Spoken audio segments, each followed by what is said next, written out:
Are you feeling emotionally numb, flat, or like a zombie while taking medication for bipolar disorder?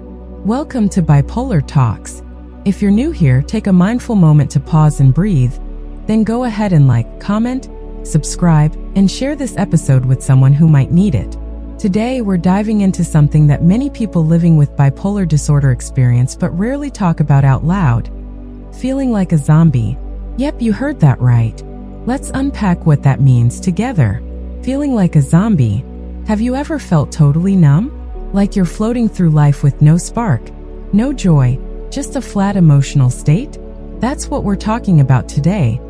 The zombie feeling that can come with bipolar disorder.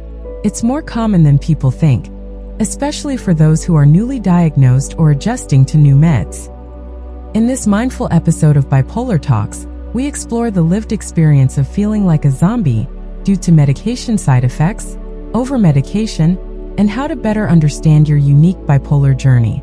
Drawing from real-life experiences, this episode offers supportive insights on what it means to feel overmedicated, how to recognize the signs, and when to speak up for your mental wellness. Have you ever felt emotionally disconnected and wondered if it was the meds or just your mood? Let's keep going. The first time it hit.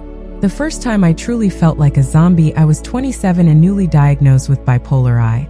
I hadn't slept in nearly 2 weeks and I was in serious crisis. Doctors put me on a heavy mix of medications to stabilize me, including a very sedating antipsychotic. It helped, but I didn't feel like me anymore. I was emotionally flat. No joy, no sadness, just blank. Have you ever felt like medication stole your spark? Even if it helped you survive? You're not alone. Let's explore more. Why crisis meds feel so heavy. When someone's in a full-blown crisis like mania, psychosis, or severe depression, doctors often start with strong meds to calm things down. That makes sense for safety, but what many of us don't realize is that these crisis meds aren't always meant to be long-term. No one told me that back then. I assumed I'd feel like a zombie forever. That fear even made me stop my meds at one point. Has fear of side effects ever made you consider quitting treatment? Let's talk about why that happens and what might help. Hospital stays and the wired but tired feeling. During hospitalizations, I was the most medicated I've ever been. They were doing their best to help me sleep and stabilize. But I remember pacing the hallways at night, exhausted but buzzing with energy. That wired but tired feeling? Classic overmedicated zombie mode. Ever felt that weird tension? Like your body's tired but your brain won't stop racing? Yeah, that. The overmedicated fog. There's a thread running through all this. Medication dosage. Being overmedicated doesn't just make you sleepy. It can fog your brain, dull your emotions, and make you feel like a ghost of yourself. And while that might be necessary in a crisis, it becomes a real problem when it continues outside of those moments.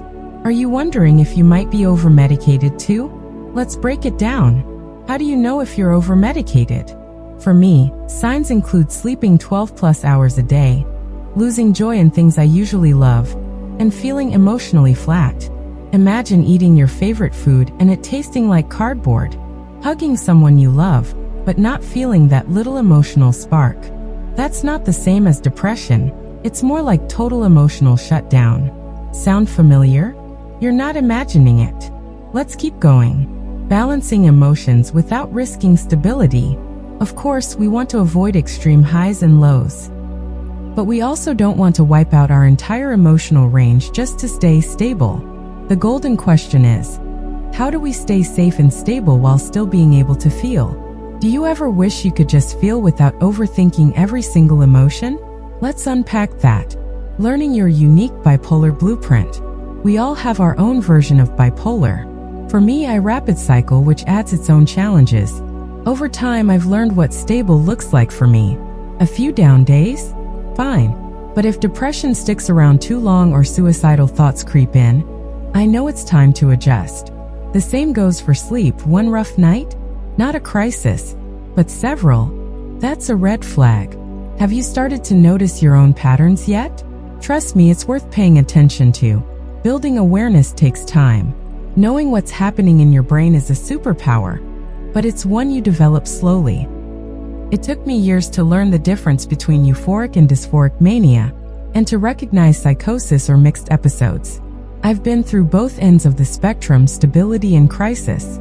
That experience helps me find my middle. What does your middle look like? Don't worry if you're still figuring it out. Watch for the clues around you. Sometimes others notice changes before we do. If people start asking if you're okay or say, "You don't seem like yourself," pay attention. Those outside observations can be lifesavers, especially when starting new meds.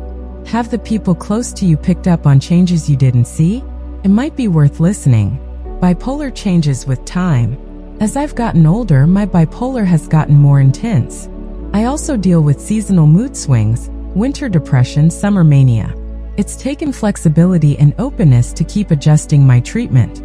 One of my secret tools is a PRN, as needed sedating med that my doctor prescribed. If I catch symptoms early, especially after a few sleepless nights, it helps stop things from spiraling. Do you and your doctor have a plan for when things start to shift? It's worth having one. Don't forget the other side, under medication. Of course, being under-medicated can be just as rough. If the dose is too low, I experience full-blown mania and even psychosis. The crash afterward? It also makes me feel like a zombie, but from exhaustion instead of meds. My brain feels drained. Everything's flat. Over-medicated, under-medicated. It's a delicate balance, isn't it? Let's close this out with some hope. There is hope and there are options. I don't want to end on a low note because here's the truth. Things do get better. There are now over 60 meds approved to treat bipolar disorder, plus options like genetic testing to help match you to the right treatment. It's not perfect, but it's progress.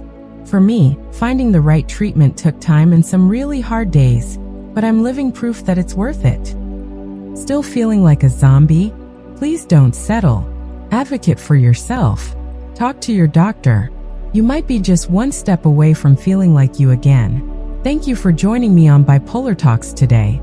If this episode resonated with you, please like, comment, subscribe, and share it with someone who needs to hear it. Let's keep creating space for honest conversations about bipolar disorder. And remember, this video is for informational purposes only. Please keep working closely with your mental health professionals for treatment that fits you best. Until next time, stay mindful and take good care of your beautiful brain.